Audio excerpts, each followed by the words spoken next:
Welcome to Sandy mania. మనం ఇవాళ వెళ్తున్నాం 100 సంవత్సరాలు పైబడిన మర్రి చెట్టు దగ్గరికి.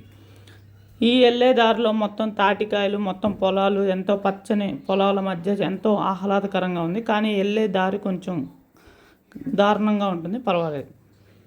మనం వచ్చేసాం 100 సంవత్సరాలు పైబడిన మర్రి చెట్టు. చూసారా ఎంత పెద్దగా ఉందో? ఈ మర్రి చెట్టు ఎంతో భయంకరంగా ఉంటుంది. మనం ఇప్పుడు మర్రి చెట్టును చూడడానికి వెళ్దాం, పదండి.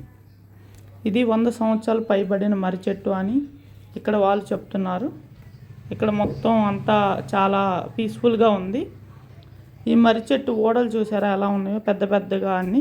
ఇంకా చాలా తొలగిచ్చారంట, దారికి అడ్డంగా ఉంది. చూసారా ఎంత గట్టిగా ఉందో? మనం ఊగి చూసాము, చాలా గట్టిగా ఉన్నాయి మర్రి ఓడలు అనేవి. పక్కన ఒక గుంట ఉంటుంది, దాన్ని పాలాయి గుంట అంటారు. దీని ఎత్తు సుమారు 20 అడుగుల పైన ఉంది. మీకు కనుక మా కంటెంట్ నచ్చినట్టయితే లైక్, షేర్ అండ్ సబ్స్క్రైబ్.